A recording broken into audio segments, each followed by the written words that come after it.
सन्माननीय व्यासपीठावरती उपस्थित आपल्या विद्यालयाचे मुख्याध्यापक श्री भगत सर, तसंच विद्यालयातील सर्व ज्येष्ठ शिक्षक शिक्षिका आणि माझे सेवक बंधू, आज तसं बघितलं तर मी अतिशय कमी वेळेतच बोलणार आहे, कारण उन्हाची तीव्रता खूप आहे. पण ज्या चरित्राचा आपण विचार करतोय त्या चरित्राचं स्मरण केल्यानंतर या उन्हाची तीव्रता सुद्धा आपल्याला काहीही वाटणार नाही, असं हे महान चरित्र. छत्रपती शिवाजी महाराजांनी स्वतःच्या स्वकष्टातून अपार मेहनतीतून उभे केलेलं स्वराज्य मोडकळीत जातंय काय असं वाटत होतं. जेव्हा शिवाजी महाराज आपल्यामधनं गेले देहरूपाने, त्यावेळेस अशी स्थिती निर्माण झाली आणि त्याही परिस्थितीमध्ये एक छावा, सिंहाचा छावा, की ज्याने ह्याही परिस्थितीवर मात करत मुघलांना त्याचा निकराचा प्रतिकार करून खऱ्या अर्थाने धर्माचं, स्वराज्याचं रक्षण करता म्हणून जन्माला आला. तळपत्या उन्हामध्ये 14 मे 1657 या धर्म पुरुषाचा जन्म झाला. पुरंदरच्या गडावरती पत्नी येसुबाई आणि मुलगा छत्रपती शाहूजी महाराज, अशा या महान चरित्राचा आपण जेव्हा विचार करतोय तर तेव्हा डोळ्यासमोर एकच येतं की त्यांनी आपल्यासाठी केलेला त्याग, आपल्यासाठी केलेलं बलिदान. आणि आनंदाची आणि गौरवाची गोष्ट मित्रांनो, की आपल्या विद्यालयामध्ये आजही असे काही विद्यार्थिनी आहे की ते हा बलिदान मास पाळता आहे, त्यांनी तो स्वीकारला आहे. ही खऱ्या अर्थाने आपल्या सर्वांसाठी गौरवाची आणि अभिमानाची गोष्ट आहे. आणि हीच कृती उद्या भविष्यामध्ये आपला इतिहास सांभाळणार आहे, जोपासणार आहे, आणि ही तितकीच महत्वाची गोष्ट आहे. विद्यार्थी मित्रांनो, आपल्याला सर्वांना माहिती आहे की दगाफटका झाल्यानंतर छत्रपती संभाजी महाराजांना यांना कैदेत ठेवण्यात आले आणि अशा कैदेमध्ये 40 दिवस अतोनात यातना त्यांना देण्यात आला आणि यातना देऊन शेवटच्या श्वासापर्यंत त्यांना नुसतं त्यांचा छेड करण्यात आला. सर्वात प्रथम जेव्हा बादशाह त्यांच्या समोर आला आणि बादशाहने काही मागण्या त्यांच्या समोर ठेवल्या. बोलो, कोण काफिर है कि जो तुमसे मिले हुए हैं? आमच्या पक्षातला असा कोण आहे की जो तुला येऊन मिळालेला आहे? तरीही संभाजी महाराजांनी कोणत्याही प्रकारचं त्यांना प्रत्युत्तर केलं नाही. दुसरा प्रश्न केला, तुम्ही जे स्वराज्य उभं केलं, या स्वराज्याचा खजिना नेमकी ठेवलाय तरी कुठं? आणि तिसरं आणि महत्वाचं, तुला धर्मांतर करावं लागेल, तुला तुझा धर्म बदलावे लागेल. अशा परिस्थितीत सुद्धा संभाजी महाराजांनी आपला धर्म जो आहे तोच त्याचा स्वीकार करून त्याच्याशी प्रामाणिक राहून त्यांनी अतोनात यातना सहन केल्या.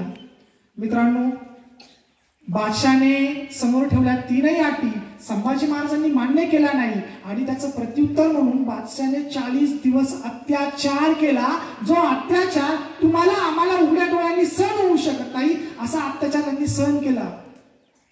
हजारो वार संपूर्ण शरीरावरती झालेले होते. जे शरीर नाना प्रकारचे वस्त्र, राजवस्त्र घालत होते, अशा राजवस्त्राला एका विदूषकाचे कपडे धारण करावे लागले. त्या शरीरामधून जणू काही रक्ताचा पाट, रक्ताचा पूर येतोय, अशा जखमा संभाजीराजांना करण्यात आल्या. त्या जखमेवरती मीठ टाकून चोळण्यात आलं. त्या यातनांचं वर्णन करावे तरी कसं? अशा अनेक यातनांना समोर जाऊन तरीही संभाजी महाराज झुकले नाही.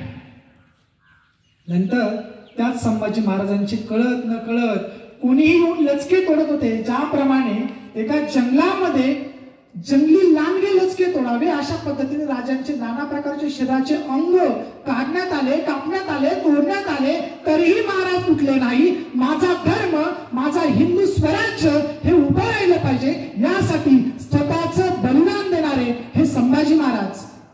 त्यांची नखं काढल्या गेली, त्यांची नखं काढल्या गेली. आपल्या साध्या बोटाला थोडंसं लागलं तर किती वेदना होता. आणि नखं काढल्या गेलेली आहे तरीही कोणत्याही प्रकारचा आवाज नाही, तरीही त्यांच्या निर्णयावरती ते ठाम होते.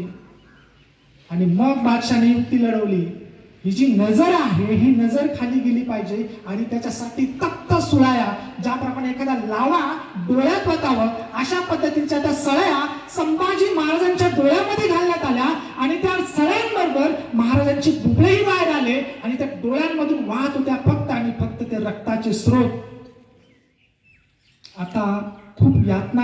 शरीर भरलेलं होतं, यातना नको नको वाटत होत्या, पण यातना देण्याचं काम हे चालूच होतं.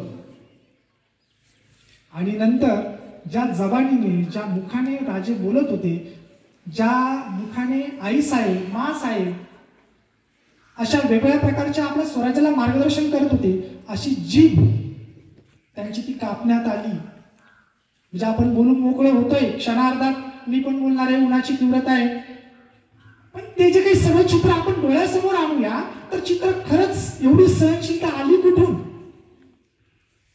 कोणी भरली? त्याच्या मुळाशी छत्रपती शिवाजी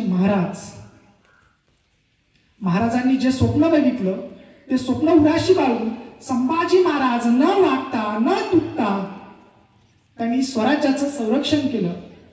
म्हणून खऱ्या अर्थाने मगाशी सुरुवातीला मी बोललो की आपल्या शाळेमध्ये सुद्धा बलिदान मास हा साजरा होतोय. खरंच त्या विद्यार्थ्यांचं मी पुन्हा एकदा अभिनंदन करतो, कारण या रणरणत्या उन्हामध्ये मी अनवाणी पायाने जेव्हा चालणार आहे, तर त्यावेळेस माझ्या डोळ्यासमोर संभाजी महाराजांचा त्याग, संभाजी महाराजांनी उचललेले कष्ट हे माझ्या डोळ्यासमोर येतील. ज्यावेळेस माझ्या कुटुंबातला एखादा आप्त जवळचा व्यक्ती जातो ना, त्यावेळेस आपण केस काढतो किंवा पायामध्ये चप्पल घालत नाही, का तर ते माझ्या जवळचे. तसे संभाजी महाराज हे सुद्धा माझ्या कुटुंबातलेच आहे, नव्हे तो माझा बाप आहे. या भावनेने जेव्हा मी या मासाचा स्वीकार करतो, तर ते खऱ्या अर्थाने संभाजी महाराजांना आपल्या सर्वांचं अभिवादन ठरेल. जास्त वेळ न घेता संभाजी महाराजांबद्दल किती वर्णन करावं ते कमीच आहे, कारण उन्हाची तीव्रता, सर्वांना घरी जायचं, सगळ्याच गोष्टी आहेत. जाता जाता शेवटी एकच म्हणेल की आपल्या सर्वांना सुद्धा त्याग करायचा आहे संभाजी महाराजांसारखा. आता त्याग करायचं म्हणजे काय? एखादी गोष्ट सोडून द्यायची, बरोबर की नाही? चुकीची गोष्ट सोडून द्यायची. मग सोडून दिली म्हणजे संपलं का? नाही. त्या त्याग केलेल्या गोष्टीच्या जागेवर एखादी चांगली गोष्ट उभी करणं, ती जीवनात आणणं, याला खऱ्या अर्थाने त्याग म्हणता येईल. आणि हाच त्याग आपण सर्वांनी जीवनामध्ये आणूया. संभाजी महाराजांच्या या चरित्राला आपण नमस्कार करूया.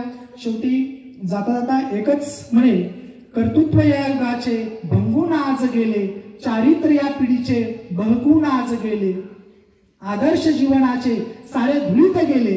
हे असे असले तरी मी झुकणार नाही, लाचार दांडग्यांच्या कळपात मी राहणार नाही, लाचार दांडग्यांच्या कळपात मी राहणार नाही. धन्यवाद.